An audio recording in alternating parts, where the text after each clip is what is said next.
गुरुर्ब्रह्मा गुरुर्विष्णू गुरुर्देवो महेश्वरः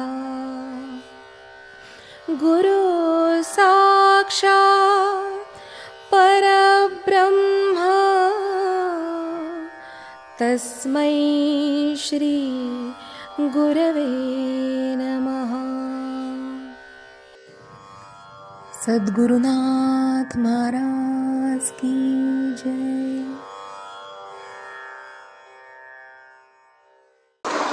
आत्मपाठाच्या या आपल्या 16व्या 17व्या 18व्या आणि 19व्या अभंगांचा आपल्याला अभ्यास करायचा आहे आणि हा सर्वोत्तम असा अभ्यास आहे, लक्षात घ्या. म्हणजे ज्याला आपण एक प्रकारे ज्ञानेश्वरीचं सार महात्म्य म्हणू शकतो किंवा अमृतानुभवाचं सार असं म्हणू शकतो किंवा भगवद्गीतेचं सारही आपण म्हणू शकतो किंवा वेदांचंही सार म्हणू शकतो, उपनिषदांचंही सार म्हणू शकतो, चतुश्लोकी भागवताचंही सार म्हणू शकतो. सार या शब्दाचा अर्थ असा आहे की जे मानवाला ईश्वराकडे घेऊन जाणारं जे थेट ज्ञान आहे त्याला सार म्हणायचं. सार सार गहिर है थोता देई उडाय. म्हणून सार समजून घ्यावं लागतं आपल्याला, एसेन्स ज्याला म्हणतो कुठल्याही गोष्टीचा. आणि त्याच्यामध्ये नेमकं आपल्याला काय करायचं आहे हे समजून घ्यावं लागतं. जग काय करतं याचा आपल्या प्रकृतीशी संबंध नाही, लक्षात ठेवा. जो खरा साधक असतो त्याच्यासाठी सांगतोय मी, ज्याला ईश्वर प्राप्ती करायची आहे त्याच्यासाठी मी सांगतोय. जग त्यांच्या त्यांच्या पद्धतीत करत असतात, ज्याचा त्याचा मानदंड आहे, ज्याचा त्याच्या संस्कार आहेत, ज्याच्या त्याच्या पद्धती आहेत. आपल्याला कारण पिंडे पिंडे मतिर्भिन्नः कुंडे कुंडे नवंपयः. ही जर परिस्थिती संपूर्ण ब्रह्मांडात भरलेली आहे तर त्या परिस्थितीमध्ये आपण कसं जीवन जगायचं हा स्वयंभू स्वतःचा विचार आहे. आणि जगायचं म्हणजे कशासाठी जगायचं तर माझ्या मधल्या आत्मतत्वाला मला ओळखायचं आहे. मी खरा कोण आहे याची ओळख. भगवंतांनी सांगितलं मी आत्मा अविनाशी आहे, तो मरणार नाही आणि तू खरा आहेस. मग हे जर खरं असेल तर मला खऱ्या साधनेलाच उन्मुख व्हावं लागेल, लक्षात ठेवा. म्हणून कुठली साधना सर्व साधनांचं सार आहे ते समजून घ्यावं लागतं. आणि हे सार जोपर्यंत आपण समजून घेत नाही तोपर्यंत आपलं जीवन हॅचपॉच चालतं, विस्कळीत. मध्येच असं करावं असं वाटतं, मध्येच तसं करावं असं वाटतं. त्यामुळे हे ज्ञान जाणीवेतून समजून घ्यावं लागेल आपल्याला. आपल्या भूमिका अनेक असतात, मी काही त्या नाकारत नाही, कारण विकास हा टप्प्याटप्प्यानेच होणार आहे हेही सत्यच आहे. पण आता किती टप्पे चालायचे? माझ्या पूजा करून झाल्या, माझी जप करून झाली, माझ्या संसारात कौटुंबिक जबाबदाऱ्या पार करून झाल्या, सर्वांशी चांगलं वागून झालं, सगळ्यांशी चांगलं वागून झालं, सर्वांना मदत करून झाल्या, समाजसेवा झाल्या, रुग्णांच्या सेवा झाल्या, आंधळ्यांच्या सेवा झाल्या, पांगळांच्या झाल्या. हे सगळं झालं पण ईश्वर भेटला नाहीये. मग ही जर वस्तुस्थिती आहे तर याचा अर्थ मी जे करत आलो ते चुकीचं आहे असा काढण्याचं अजिबात कारण नाहीये, लक्षात ठेवा. ते चुकीचं आहे असं काही नाही, परंतु तो एक टप्पा आहे एवढंच की जो मला सात्विकतेच्या काही मर्यादित भूमिका सांगू शकतो. सात्विकतेच्या मर्यादित भूमिका. आमच्याकडे कालच एक कुठलं तरी एक सद्गुरू कार्य म्हणून काहीतरी एक मासिक काहीतरी आलेले. त्याच्यामध्ये काय आहे, विविध जे संत मंडळी आहेत त्यांनी त्यांचे जे कार्यकर्ते लोक असतात ते ट्रस्टी असतात, त्यांना काहीतरी समाजसेवा करून दाखवायची असते. लक्षात घ्या. म्हणून समाजसेवा करायला हरकत काही नाही आहे. मग प्रत्येकाने आपापल्या सोसायटीमध्ये जे काही कपडे लत्ते आपण वापरून झालेले असतील ते एकत्र करा, मग आम्ही ते घेऊन जाऊन गरिबांना वाटू वगैरे, अशा पद्धतीच्या समाजसेवा या चुकीच्या आहेत असं म्हणण्याचा भाग नाही आहे. हा एक टप्पा आहे एवढंच. तुम्ही त्या टप्प्यावरनं पुढे सरका, पुढच्याला जागा द्या, मागच्याला जागा द्या आणि तुम्ही पुढे सरका. नाही तर काय होईल, आपण त्याच सेवेत अडकून बसू आणि जीवनाचं मूल्यच कधी कळणार नाही. हे सर्वात मोठं ईश्वराकडे जाणाऱ्या साधकांना अत्यंत समजून उमजून करावयाची साधना असते, लक्षात ठेवा. म्हणून गुरु कार्य कुठल्या जाणीवेपर्यंत करायचं, ते आपल्याला कुठल्या भूमिकेपर्यंत भावणार आहे हे पण समजावं लागणार आहे. म्हणजे जो गुरु असं सांगतो की तुम्ही शेवटपर्यंत माझी पुस्तकच वाटत बसा, ते कार्य तो गुरु खोटा आहे असं समजा.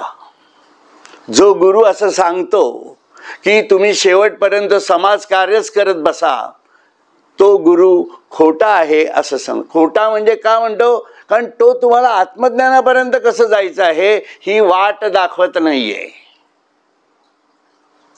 हा, मग तुम्ही समाजसेवा करा, रुग्णसेवा करा, विविध कार्य करा, जरूर करा, परंतु तुम्हाला आत्मज्ञान प्राप्ती करायची असेल तर हे सगळं सोडून द्यावं लागेल. हे पण सांगणारा गुरु पाहिजे, लक्षात ठेवा.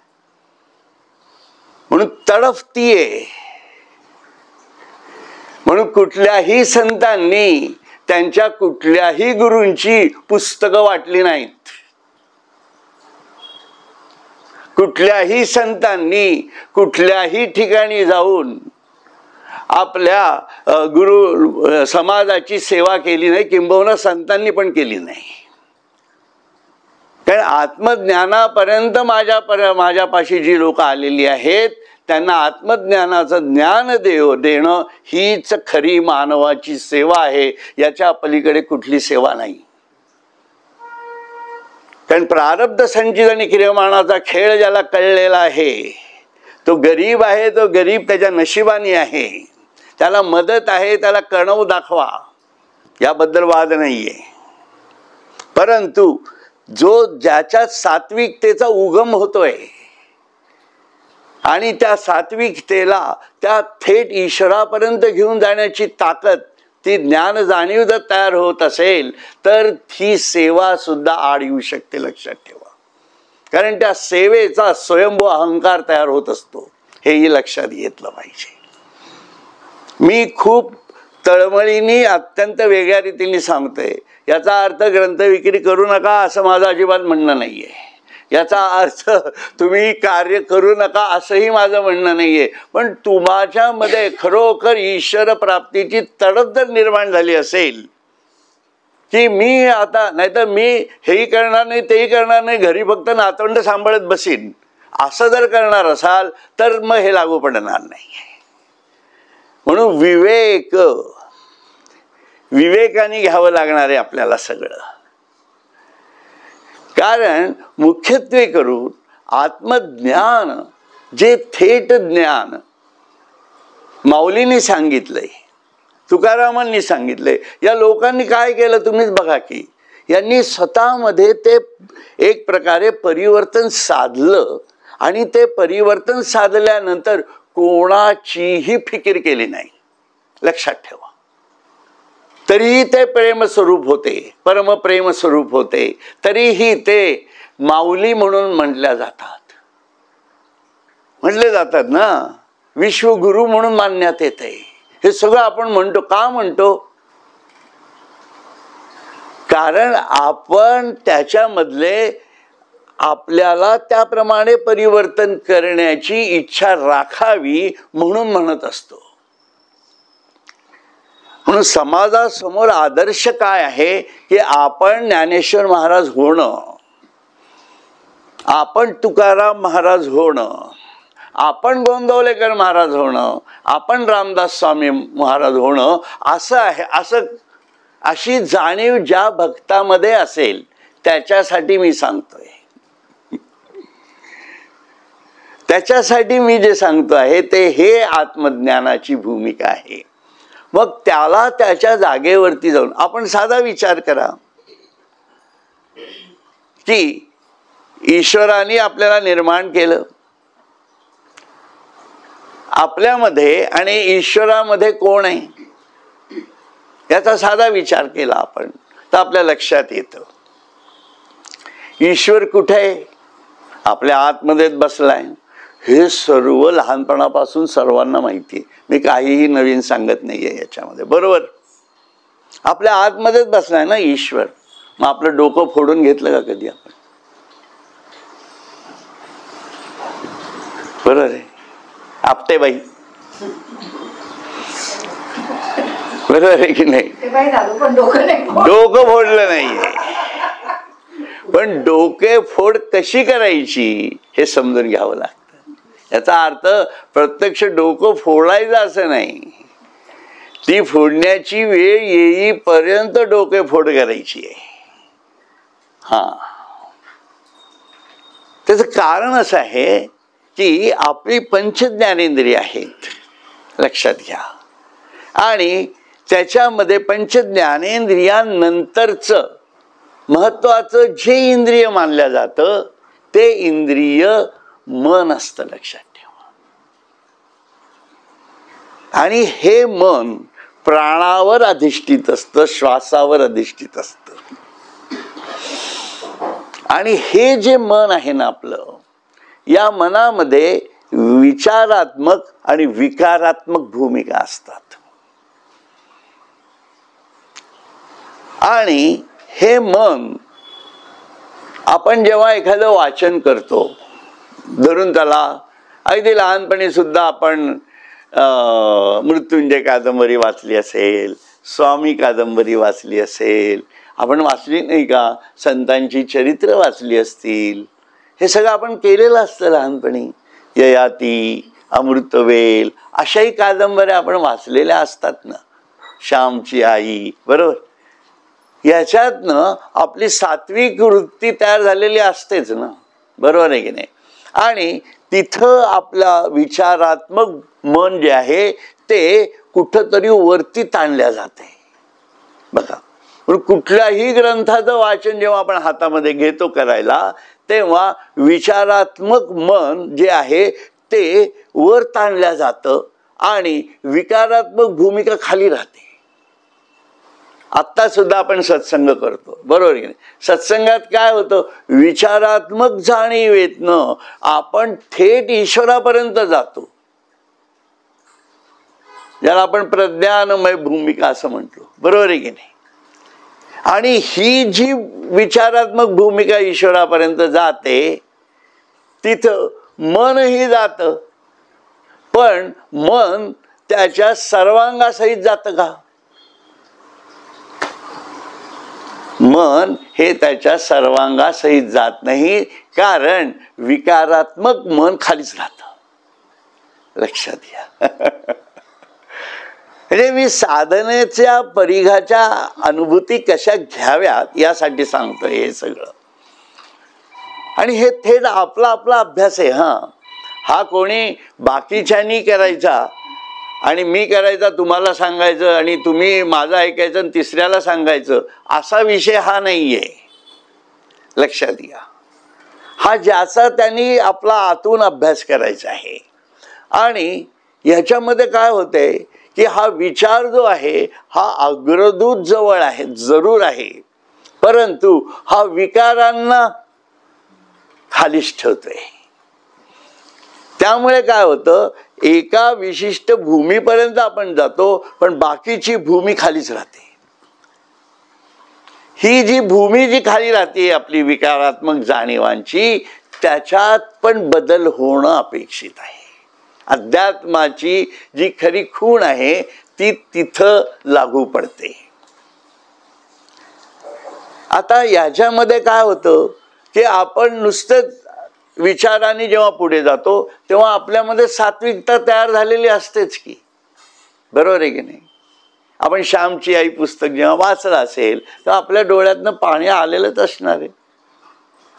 किंवा कुठलीही भावनिक कादंबरी म्हणा किंवा असं जेव्हा आपण वाचन करत असतो तेव्हा आपली सात्विकता उफाळून येतेच येते. पण सात्विकतेने काय होतं, सात्विकतेने त्या ज्ञानाचा प्रकाश आपल्या मनामध्ये पडत असतो.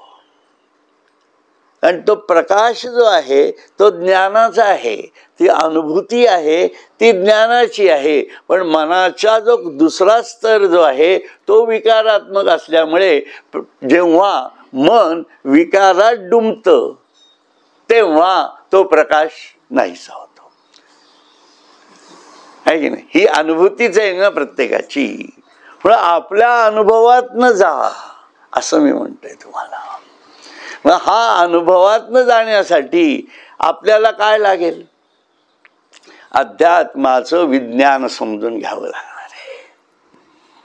ईश्वराचं विज्ञान. विज्ञान लक्षात घ्या, विज्ञान ही ईश्वराची शक्ती आहे, लक्षात घ्या. कारण विज्ञानच ईश्वराचा शोध घेऊ शकतं. आधुनिक विज्ञान बाह्य शोध घेत आहे, पण शोधामध्ये सुद्धा ते लपेटल्या जातच आहेत ना, कुठं ना कुठं तरी घुटमळतातच आहेत. म्हणजे त्या विज्ञानाला सुद्धा अजूनही जी तेजाची जाणीव पाहिजे, ज्ञानाची अभिव्यक्ती तेज स्वरूपातनं जी लागणार आहे ती त्या विज्ञानात अजूनही नाहीये. म्हणून आध्यात्मिक जाणीव आधुनिक विज्ञानात दिसत नाही.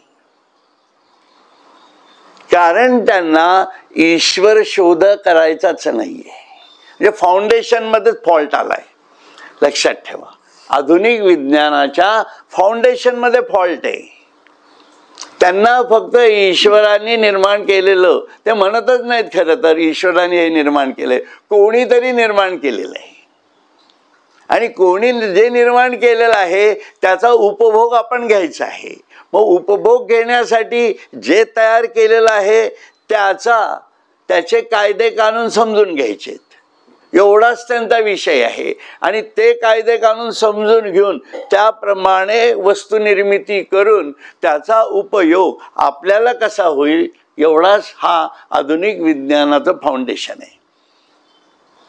आधुनिक विज्ञान, आईन्स्टाईनला काय देव शोधायचा नव्हता, का न्यूटनला शोधायचा होता, का राईट बंधूंना शोधायचं. त्यांना फक्त विमान उडवायचं होतं राईट बंधूंना. त्यांना काय आकाशात जाऊन तुका आकाश एवढा कसा झाला असं बघायचं होतं का? असं काही त्यांच्या डोक्यातच नव्हतं. तुकाराम माहिती पण नव्हता त्यांना, बरोबर आहे की नाही. म्हणजे याच्यामध्ये म्हणजे ते चुकीचं आहे असं म्हणण्याचा भाग नाही आहे. त्यांचं फाउंडेशनच जर एखाद्याचं चुकीचं असेल, बरोबर आहे की नाही. आपल्याला इंजिनियर व्हायचं आहे आणि आपण BMCC कॉलेजमध्ये ॲडमिशन घेतली असेल तर तुम्ही इंजिनियर व्हाल का? It is as simple as that. अरे योग्य ठिकाणीच योग्य राहायला पाहिजे, आहे की नाही. बरोबर का चूक, आहे की नाही. त्यामुळे आपल्याला स्कॉलरशिपची परीक्षा द्यायची असेल तर काय करावं लागेल? पावगे मॅडमकडे जावं लागेल. शुभांगीताईंकडे जाऊन उपयोग आहे का? त्या हस्तकला शिकवतील तुम्हाला. असा तो सगळा विषय आहे, लक्षात ठेवा.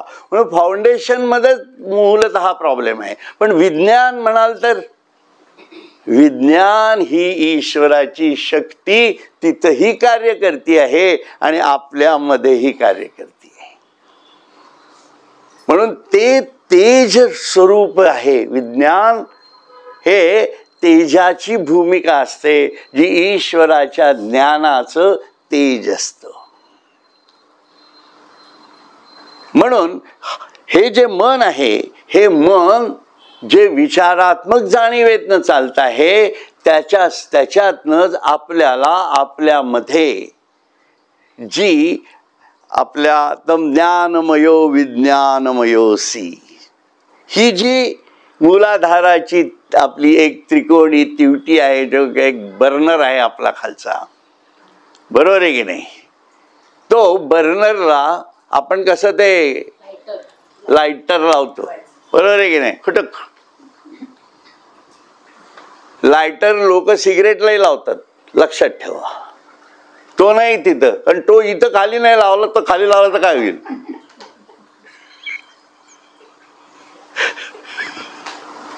बरोबर. त्यामुळे या गोष्टी ज्या आहेत त्या खूप समजून घ्याव्या लागणार आहेत आपल्याला. म्हणून हा ज्ञानाग्नी आपल्याला आपल्या मूलाधार चक्राची जी तिवटी आहे तिथं पेटवावा लागतो. आणि मग हा अग्नी जो आहे, हा अग्नी आपल्यामधल्या विज्ञानमय जाणीवेला एक प्रकारे सामोरा होत होत जातो. आणि कोण सामोरा जातो? मन जातं. म्हणून मनची कारण. म्हणून आता बाकीच्या इंद्रियांचा अध्यात्माशी संबंध येत नाही, एक लक्षात घ्या. आता फक्त मन, बुद्धी आणि अग्नी आणि त्याच्यातल्या जाणीवेशी संपर्क करणारा मरुत म्हणजे प्राण असतं, लक्षात ठेवा. म्हणून वेदांमध्ये सुद्धा असं म्हटलेलं आहे की अगस्त्य ऋषी हे जे आहेत, हे अगस्त्य ऋषी थेट प्रयत्न करत होते ईश्वर प्राप्तीचा. म्हणजे कोण करत होतं? आपल्यातला विचार करत असतो. आपण अगस्त्य ऋषी सारखे होतो, आपण फक्त विचाराने ईश्वर समजून घेत असतो. पण मनाला म्हणजे जो मन जो आहे, मन बुद्धी याचा शुद्ध अवस्था म्हणजे इंद्राची अवस्था आहे, लक्षात ठेवा. म्हणून इंद्राला डावलून कोणी जाऊ शकत नाही. हा आतला विचार आहे सगळा. हा वेदांचा अर्थ आहे. वेदांचा तो अर्थ आम्हासाची ठावा, असं जे तुकाराम महाराज म्हणतात, तो हा वेदांचा अर्थ आहे. त्यामुळे इंद्रिय म्हणजे इंद्र हा आपल्यामधल्या शुद्ध मनाचा कारक आहे, शुद्ध बुद्धीचा कारक आहे, लक्षात ठेवा. म्हणून शुद्ध बुद्धी ही त्या मनाची, इंद्राची एक स्वयंभू शक्ती असते आणि ती ज्ञानाशिवाय तयार होत नाही. म्हणून चित्ताची शुद्धी याला फार महत्व तयार होतं अध्यात्मामध्ये. म्हणून तो जो अग्नी आहे, तो अग्नी पेटवल्या जातो आहे. आणि तोच पुढे आपण याचा अभ्यास केलाय मागच्या वेळेला. तो मूळ अग्नी चेतवला की भुजंग अग्नी तयार होतोय, बरोबर. त्याचाच रुद्र अग्नी तयार होतो आहे, त्याचाच काळाग्नी होतोय आणि तोच पुढे ब्रह्माग्नी म्हणून होत आहे. या स्टेप्स आहेत, लक्षात ठेवा. भुजंगाग्नी याच्यातनं काय होते? आपला सारासार आध्यात्मिक विचार कळतो आपल्याला. हा ज्ञानाशिवाय कसा कळेल? तुम्हीच मला सांगा. आणि सारासार विचार कोण करत आहे? मन करत आहे. कारण त्याला शुद्ध काय आणि अशुद्ध काय हे समजत असतं. कारण मन अशुद्ध होत आहे, लक्षात घ्या.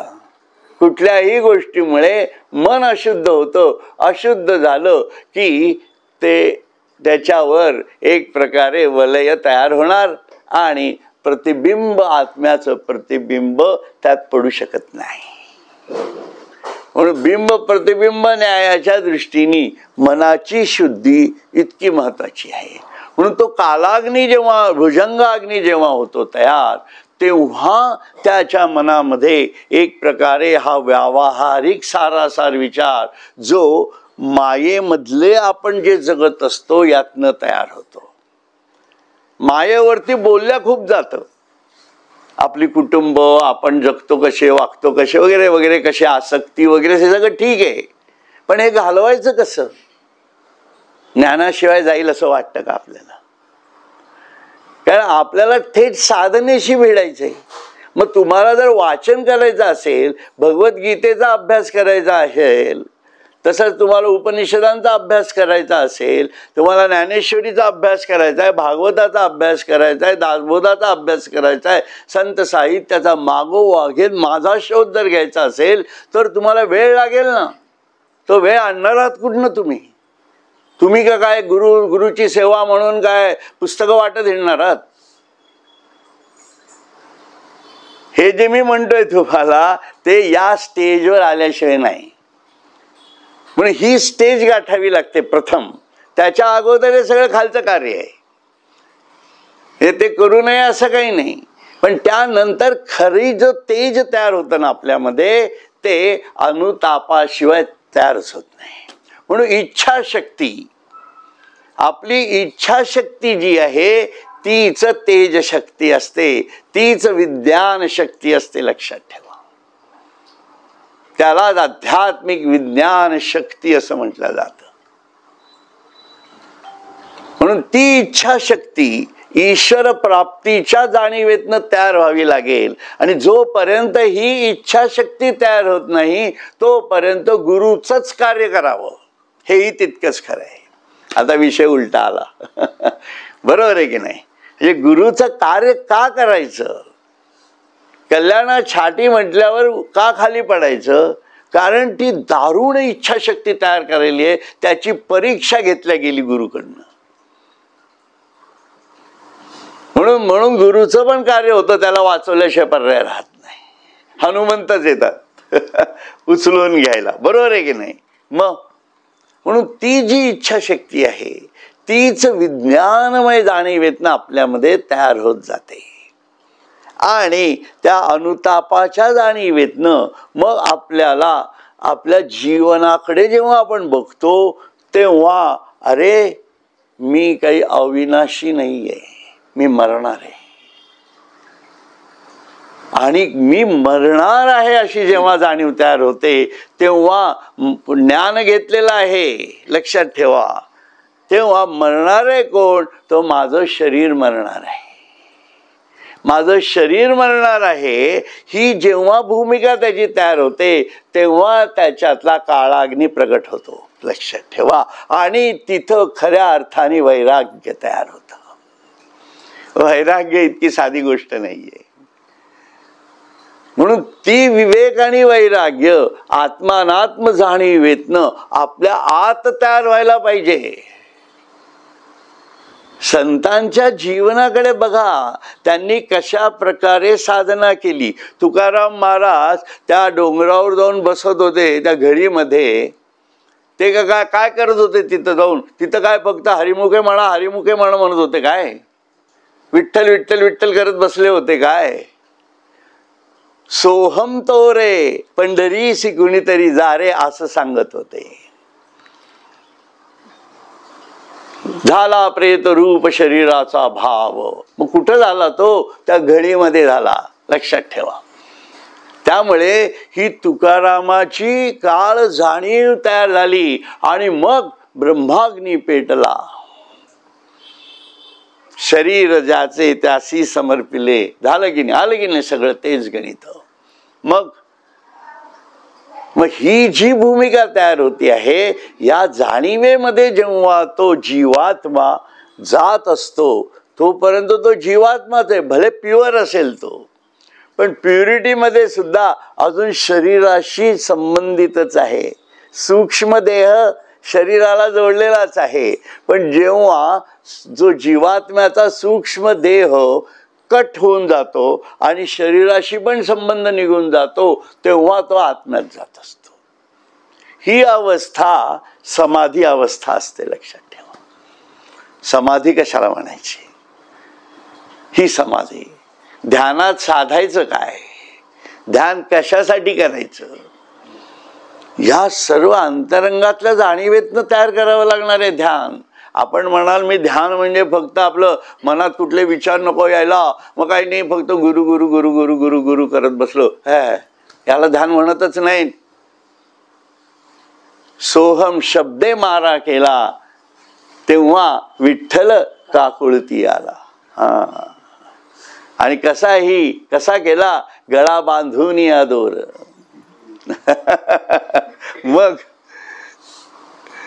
त्यामुळे ही सर्व अंतरंग चतुष्टयातनं चालणारी साधना आहे. आणि अंतरंग चतुष्टयाचा मूळ जो आहे ते मन आहे, लक्षात ठेवा.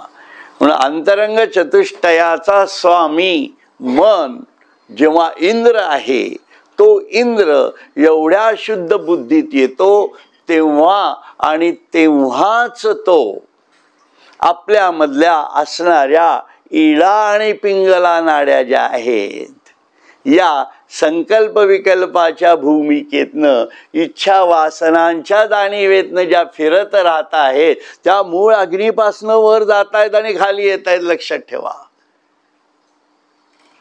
त्यांना जेव्हा जेव्हा आपल्यात स्थापन होतो, म्हणून इंद्राला स्थापन करावं लागतं आपल्यामध्ये.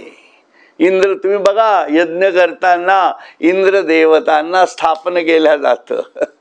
म्हणजे काय की आपल्या मनाला त्या भूमिकेत आणावं लागतं. आणि मग तिथं इडा पिंगला नसतात, फक्त एकच संकल्प असतो, मी ब्रह्म आहे आणि सर्वम खलुविदम ब्रह्म. ही सुषुम्ना नाडी प्रदीप्त होते. हा सगळा विषय असा अंतरंगातनं चालतो आणि याला आत्मपाठ असं म्हणतात. ज्ञानेश्वरीत सांगितलेला आत्मपाठ मी जे सांगतोय त्याच्यापेक्षा वेगळा असेल तर मला येऊन सांगा. म्हणून ज्ञानेश्वरांनी सांगितलेला हरिपाठ, अमृतानुभवात सांगितलेला आत्मपाठ आणि ज्ञानेश्वरीतला आत्मपाठ याचा जर आपण अभ्यास केला तर हरिपाठ त्यांचा हा कुठं ना कुठं तरी आपल्याला साधनेकडे घेऊन जाण्याचं दर्शन घडवितो. हरिपाठ जरूर म्हणा, त्याला काही नाही, पण शेवटी आपल्याला अशा साधनेकडे जावं लागेल तर आणि तरच ज्ञानेश्वर महाराज कळणार आहेत. कारण ज्ञानेश्वरांना सुद्धा हाच मार्ग अवलंबावा लागला. म्हणून नाथपंथी खूण कुठली आहे ती समजून घ्या. ही नाथपंथाची खूण आहे, लक्षात ठेवा. या भूमिकेतनं जेव्हा आपण पाहतो तेव्हा आपल्या लक्षात येईल की का लवकर उठायचंय. उठावे तात्काळ लागावे साधने. कुठल्या साधनी लागणार आहोत आपण, या साधनी लागायचंय. हरिमुखे म्हणा या नाही, ही साधना सांगितलेली नाहीये ज्ञानेश्वरांनी, लक्षात घ्या. राग येऊन देऊ नका. मी सर्व जे काही सांप्रदायिकतेतल्या जाणीवेतले पांडुरंगाचे भक्त असतील त्यांना विनंती करतो, राग येऊन देऊ नका, समजून घ्या. खरा वारकरी कोण हे समजून घ्या. आपल्या बुद्धीतनं टोपी घालणारा, धोतर नेसणारा असा हा फक्त बाह्यवेश आहे. हे तो करू नका असंही म्हणायचं नाही मला.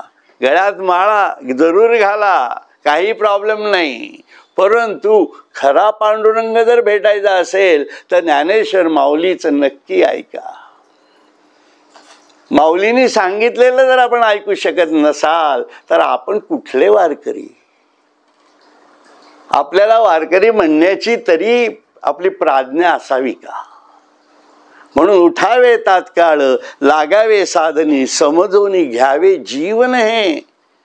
म्हणून आध्यात्मिक जीवन समजून घेता यायला पाहिजे. भौतिक जीवन आपलं आपण खूप समजून घेतलंय आत्तापर्यंत. आपल्या सुखदुःखांच्या गोष्टीतनं आपला व्यवहार खूप पाहिलं, पण माझं आध्यात्मिक जीवन विज्ञानमय भूमिकेतनं मी कसं समजून घेणार आहे हे तर समजलं पाहिजे ना. कधी ना कधी तरी ही वेळ आपल्यावरती यायला नको का, असं मला म्हणायचंय. याचा अर्थ आतापर्यंत केलं ते चुकीचं आहे असं अजिबात समजायचं कारण नाही. पण ही वेळ मी मुद्दामून माझ्या बौद्धिक जाणीवेतनं जर टाळत असेल तर माझ्यासारखा महामूर्ख मीच असं म्हणावं लागेल ना. त्यामुळे समजून घ्यावे जीवन. हे जीवन म्हणजे हे विज्ञानमय जीवन समजून घ्या. अनुतापा अंगे ध्येय सिद्धी यावे.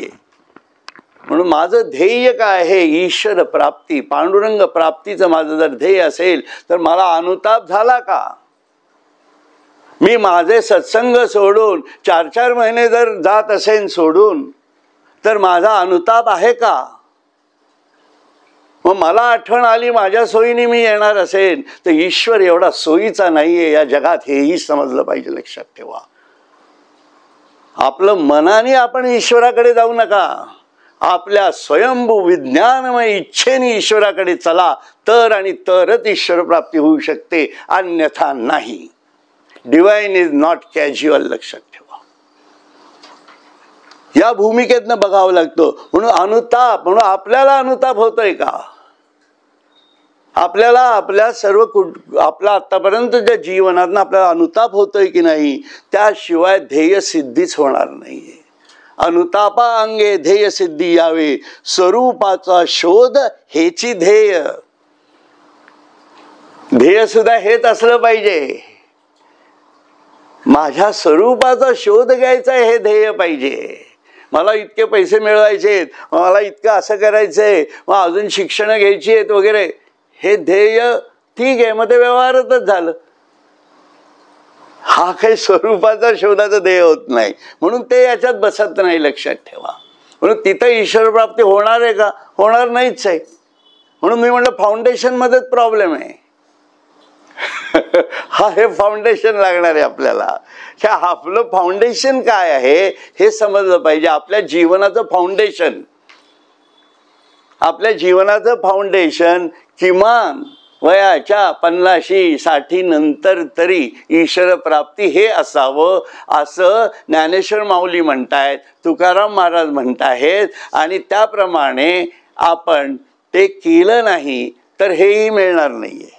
त्यामुळे पुढच्या 50-60 नंतरही जर फाउंडेशन तयार होत नसेल तर ईश्वर प्राप्ती होणारच नाहीये. हे गृहीत सत्य आहे. लक्षात घ्या. त्यामुळे स्वरूपाचा शोध हेची ध्येय, नित्यानित्य व्यवहार अनित्य ही जाण, अंतरातून वाढवी आत्मशोध. म्हणून नित्यानित्य व्यवहार जो आहे तो अनित्यच आहे. तो केलाच पाहिजे असं काही नाहीये. लक्षात घ्या. मला बँकेत आजच्या आज जायलाच पाहिजे आणि मी आजच्या आज ते करायला काही गरज नाही आहे. बँका डुबल्या तरी आपल्याला काही फरक पडत नाही. एवढं फाउंडेशन आपलं क्लिअर पाहिजे. लक्षात ठेवा. म्हणून नित्यानित्य व्यवहार हा अनित्यच आहे. ते चालणार आहे. ज्यांना करायचं त्यांनी करा, आपला धंदा नाही तो. अशी वृत्ती तयार करावी लागेल. म्हणजे केवढं आलूप व्हावं लागेल. वैराग्य काय फुकट येतं काय? हा भुजंग अग्नी आहे. लक्षात ठेवा. हा भस्किन येतो अंगावर, आहे की नाही? अग्नी पेटवला घेऊन जळून बघा. ते नुसतं ते त्याच्यात ते टाकायचं असलं तूप तरी सुद्धा हात जळतं इथं. मग असं आहे ते. विवेक आणि वैराग्य कशासाठी लागतं? असो, आत्मशोधाची शक्ती अग्नीचीच खूण. बरोबर आहे की नाही? म्हणून आत्मशोधाची शक्ती ही अग्नीची खूण आहे. ज्ञानाग्नीचे तवी अंतर्बाह्य. अंतर्बाह्य आपल्याला ज्ञानाग्नी चेतवावा लागणार आहे. सत्संग तैसेची मनन चिंतन हा त्याचा भाग आहे. त्याच्या लपेटी आहेत. तो ज्ञानाग्नी पेटतो म्हणजे किती मुखाने येतो बघा की. तो ईश्वराकडे जाणार आहे. तो सगळं शुद्ध करतो आहे. तो जाळतोय याचा अर्थ तो शुद्ध करतोय मला. म्हणून माझ्यातला इंद्र हा शुद्ध होतोय आणि खरा इंद्र माझ्यात स्थापित होतोय. असा तो ज्ञानाग्नी आहे. सत्संग तैसेची मनन चिंतन, नित्य चित्ती असावे आत्मचिंतन. नित्य चित्ती असावे आत्मचिंतन. आत्मचिंतन म्हणजे आत्म्याचं चिंतन. माझा आत्मा कुठं बसलाय, कसा बसला आहे, तो कसा असेल असा विचार. आणि आपल्या डोक्यामध्ये कुठले विचार आहेत, आपल्या फ्रीजमध्ये काय आहे, उद्या भाजी आहे का, दही नासलं आहे का, दूध तयार आहे, तापलंय की नाही, साय काढली आहे की नाही, इथपासून सगळं आत्मचिंतन म्हणजे फ्रीजचं आत्मचिंतन चालतंय.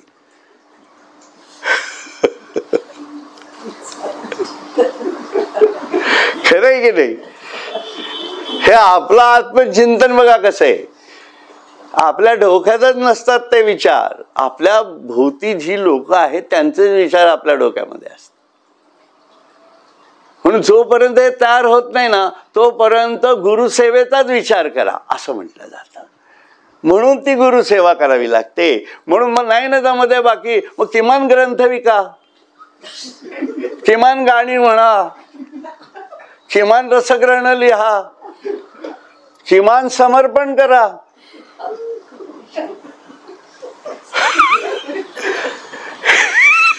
हा सगळा विषय आहे तो याच्यासाठी आहे की त्या ट्रॅकवर तर राहा. अहो ट्रॅकच जर सोडून दिलात तर इंजिन कधी येईल आणि आपल्या डब्याला कधी घेऊन जाईल हे तरी कळेल ना. ट्रॅकवर राहिलं तर, ट्रॅक सोडूनच दिला तर इंजिन आलं तरी निघून जाईल आणि आपण तिथंच पडून राहील. म्हणजे कुठं पडून राहायचंय तर राहिलंच बाजूला, भलतीकडेच पडून राहील. हा सगळा विचार आहे याच्यामध्ये. म्हणून कुठलीही गोष्ट चुकीची नसते. आपण कुठल्या स्थितीत आहोत त्याप्रमाणे ते ठरवावं लागतंय आणि हे ज्याचं त्यांनी ठरवावं लागतंय. बरोबर आहे की नाही? त्यामुळे हे सगळं करायचं आहे. करूनी मग याच्यातनं अकर्तेपणा येईल. आपला अहंकार मुद्दामून ठेचून काढावा लागतो. ज्याच्याशी भांडण आहे ना त्यालाच जाऊन त्याच्याबरोबर काम करावं नेहमी. पटत नाही ना मग जरूर पटवून घ्या. कसं पटत नाही? कसं पटत नाही, मिठी मारून पटवून घ्या. काय फरक पडतोय? बरोबर आहे की नाही? म्हणून नित्यचित्त असावे आत्मचिंतन, मनबुद्धी अभ्यासे करा एकाग्र. प्राण तोही त्यात एक रूप, म्हणजे तो प्राण सुद्धा त्यात एकरूप होतोय बघा. म्हणून मरुत जो आहे, जो हनुमंत आहे, तो तिथं एकरूप होतोय. नाहीतर तो खालती कुठे एकरूपच होत नाही. तो आपला वरती निघून जातो, आत्म्याला भेटतो, हॅलो, परत खाली येतो. असा तर त्याचं चाललेलं आहे गणित. कारण तो त्याला आपल्याकडे येण्याला आज्ञा केलेली आहे ना, जा बाबा त्याच्याकडे जा, त्याला जिवंत ठेव, आहे की नाही?